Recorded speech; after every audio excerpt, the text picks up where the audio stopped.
Hi everyone, मैं doctor love के Kataria, acupuncturist and dental surgeon.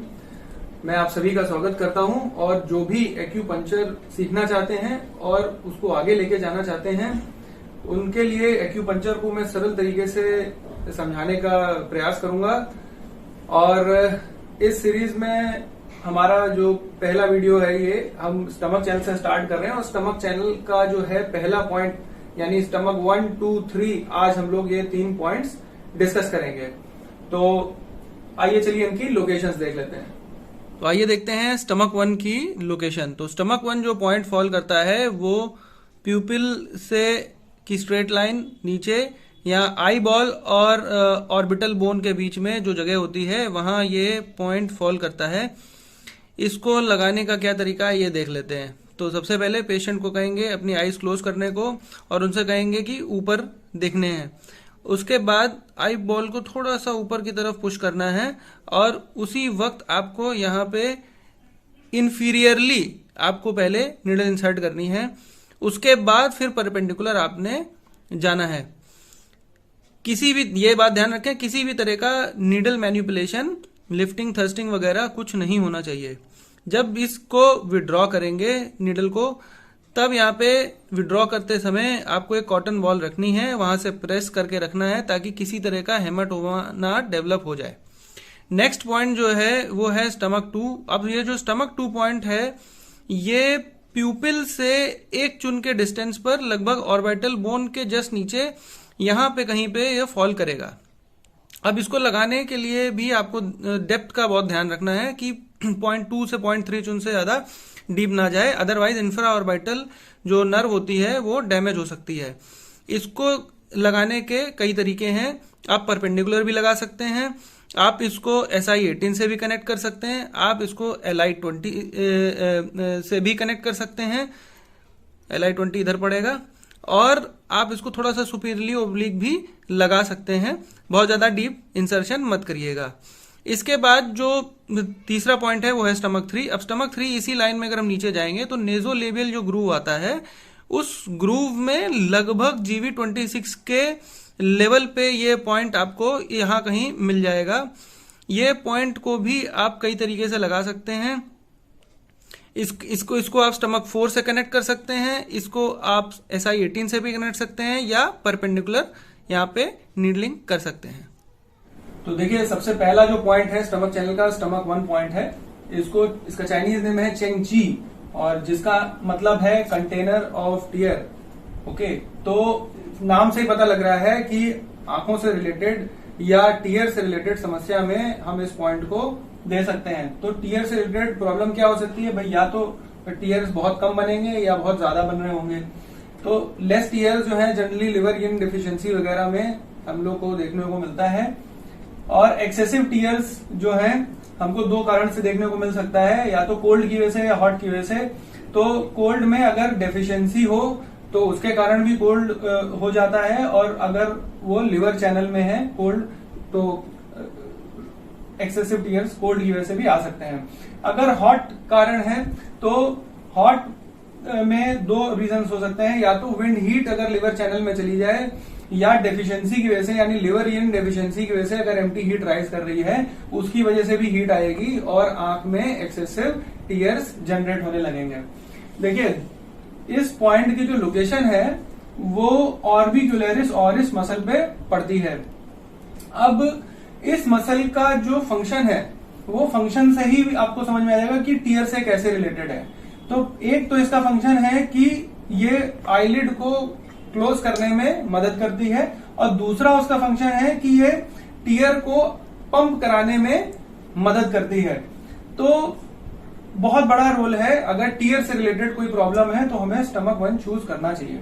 इसके अलावा क्योंकि ये लोकल पॉइंट है, एज ए लोकल पॉइंट हम इसको मसल प्रॉब्लम्स के लिए भी हम यूज कर सकते हैं। आंख की मसल की प्रॉब्लम जैसे कि ब्लिफेरोस्पाज्म, इसमें आंख में फड़कन होती रहती है, आईलिड पे कोई खास कंट्रोल नहीं होता, तो उस केस में भी हम दे सकते हैं। इसके अलावा पैरालिसिस, अगर फेशियल पैरालिसिस हो गया है और फेशियल पैरालिसिस के साथ अगर वो इन्वॉल्वमेंट अगर आईज पे भी आ रहा है, आईज पे भी इफेक्ट आ रहे हैं, तो आप इस पॉइंट को यूज कर सकते हैं।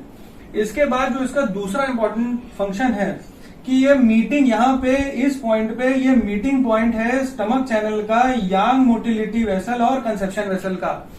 अब इसमें जो है ये दो मेन प्लेयर हैं।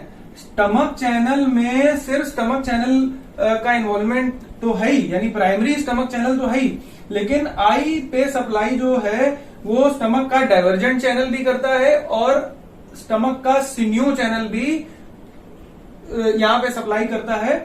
सिन्यू चैनल, स्टमक का जो सिन्यू चैनल है वो ब्लैडर के सिन्यू चैनल के साथ मिलकर एक पूरा ऑर्बिक्युलरिस ऑक्यूलाई मसल पे पूरा मेश क्रिएट करता है। बड़ा इंपॉर्टेंट फंक्शन है ये। तो देखिए यहाँ पे स्टमक चैनल का बड़ा ज्यादा प्रभाव है। और इसके अलावा जो इसमें दूसरा प्लेयर है जो कि यांग मोटिलिटी वेसल है, तो ये यांग मोटिलिटी वेसल जो है ये one of the 8 extra vessel है। तो एक्स्ट्रा ऑर्डिनरी इसका जो काम है वो काम है कि जो प्योर यांग ची है उसको हेड तक लेके आने का। तो ये जो हेड तक लेके आएगा, इस केस में आइस तक भी लेके आएगा। तो इसका मतलब कि और अगर प्योर ची, यांग ची अगर हेड तक जा रही है, आइस तक जा रही है, तभी हमारा विजन जो है बड़ा क्लियर हो पाएगा। तो इसका मतलब कि आई से रिलेटेड किसी भी तरह की प्रॉब्लम में हम इसको दे सकते हैं। तो चलिए फ्रॉम एक्यूपंक्चर या टीसीएम पॉइंट ऑफ व्यू से देख लेते हैं आईज में दो तरह की कौन सी समस्याएं आती हैं। तो पहला रीजन होता है एक्सटर्नल विंड हीट। ओके, ये बाहर की विंड हीट की वजह से आंख में जो प्रॉब्लम आती है, कंजक्टिवाइटिस वगैरह, तो उसमें भी दे सकते हैं। अलॉन्ग विद जो इंटरनल अगर रीजन आ रहा है, जैसे कि लिवर फायर है या लिवर यांग राइजिंग टूवर्ड्स हेड, तो उसकी वजह से कोई दिक्कत आ रही है। अगेन अगर डेफिशिएंसी, अगर इंटरनल डेफिशिएंसी जैसे लिवर ब्लड डेफिशिएंसी या लिवर इन डेफिशिएंसी की वजह से अगर कोई प्रॉब्लम आ रही है, उस कंडीशन में भी हम इसको दे सकते हैं। अब इसको थोड़ा अगर हम नॉर्मल भाषा में बात करें या मेडिकल भाषा में बात करें, तो इसके जो इंडिकेशन एक बार देख लेते हैं कि शॉर्ट एंड लॉन्ग साइटेडनेस, यानी कि दूर या पास की नजर में अगर कोई दिक्कत है वहां दे सकते हैं। एक्यूट एंड क्रॉनिक कंजक्टिवाइटिस में दे सकते हैं। Night blindness, colour blindness, glaucoma, optic neuritis, astigmatism, blepharospasm, यानी आंख से रिलेटेड कोई भी कंडीशन में इस पॉइंट को हम यूज कर सकते हैं। मेनली ये कॉर्निया से रिलेटेड, लेंस से रिलेटेड, रेटिना से रिलेटेड या ऑप्टिक नर्व से रिलेटेड किसी भी तरह की प्रॉब्लम में इसको हम इस पॉइंट को यूज कर सकते हैं।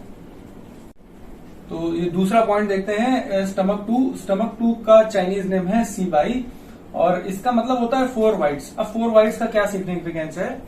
इसका मतलब ये है कि आंख में जो व्हाइट कलर का जो पोर्शन होता है और ये जो कलर्ड पोर्शन होता है जिसको आइरिस बोलते हैं, जो कलर आपकी आंख जिससे पता लगता है, तो उसके चारों तरफ जो व्हाइट पोर्शन होता है चारों डायरेक्शन में, तो उस एरिया को ये बता रहा है कि ये ये पॉइंट का उस एरिया को कवर करने का काम है। तो मोटा मोटा ये बताना चाहते हैं कि आई से रिलेटेड कोई भी प्रॉब्लम को, जैसे स्टमक 1 को हम लोग यूज कर रहे थे, उन्हीं सब प्रॉब्लम्स में हम लोग स्टमक 2 को भी यूज कर सकते हैं। अलॉन्ग विद कि अगर मान लीजिए स्टमक 1 क्योंकि एक डिफिकल्ट पॉइंट है, सब लोग नहीं उसको लगा पाएंगे, प्रैक्टिस चाहिए उसको लगाने के लिए, रिस्की पॉइंट है, तो आप लोग स्टमक 2 का यूज कर सकते हैं। दूसरी चीज बताना चाहूंगा कि ये जो पॉइंट फॉल करता है वो जिस मसल पे फॉल करता है उसका नाम है लिवेटर लेवाई सुपेरियोरिस, और इसका काम होता है जो भी फेशियल एक्सप्रेशन वगैरह में उसमें उसको दिखाने में उसका सपोर्ट रहता है। तो ये पॉइंट का जो फंक्शन आ जाएगा आई रिलेटेड डिजीजेस में भी आएगा और विंड रिलेटेड डिजीजेस, जैसे कि अगर फेशियल पैरालिसिस है, ट्राइजेमिनल न्यूरल्जिया है, तो एज ए लोकल पॉइंट उसको यूज कर पाएंगे क्योंकि ये पॉइंट जो है इस मसल पे फॉल करता है। आइए फटाफट देख लेते हैं स्टमक 3। स्टमक 3 जो है इसका चाइनीज नेम है जूलियाओ और इसका मतलब होता है ग्रेट क्रिवाइस, खड्डा। तो क्यों नाम है? क्योंकि ये चीक पे सबसे बड़ा होल है, सबसे बड़ा एक डिप्रेशन सा है, इसलिए इसका नाम दे दिया गया। तो इसका भी जो मेन फंक्शन जो है वो स्टमक 1 और स्टमक 2 की तरह विंड को बाहर निकालना, पेन या स्वेलिंग अगर इस एरिया में है, और ड्यू टू इट्स लोकेशन तो ये चीक पे भी काम करेगा, साथ में नोज पे काम करेगा, नोज के आसपास कोई दिक्कत है। विंड रिलेटेड प्रॉब्लम्स में, चाहे वो इंटरनल विंड हो चाहे एक्सटर्नल विंड हो, उसमें फेशियल पैरालिसिस जैसे फेशियल पैरालिसिस है या ट्राइजेमिनल न्यूरोलजिया जो कि विंड वाली कंडीशंस हैं, वहां पे बहुत अच्छा एज ए लोकल पॉइंट हम इसको यूज कर सकते हैं, along with pain and swelling of the external nose, cheeks and lips, क्योंकि एज ए लोकल पॉइंट हम लोग दे सकते हैं। नोज ब्लीड है, टूथ एक है, अपर जॉ में, अगर फ्रंट टीथ में कैनाइन इंसाइजर के आसपास अगर सेंट्रल इंसाइजर, लेटरल इंसाइजर पे अगर कहीं पेन आ रहा है तो वहां पे एज ए लोकल पॉइंट बहुत अच्छा यूज कर सकते हैं। अलॉन्ग विद एक्सेसिव लैक्रिमेशन या आई से रिलेटेड दूसरी प्रॉब्लम से बहुत ज्यादा इसका यूज नहीं है, मेनली विंड रिलेटेड डिजीजेस में।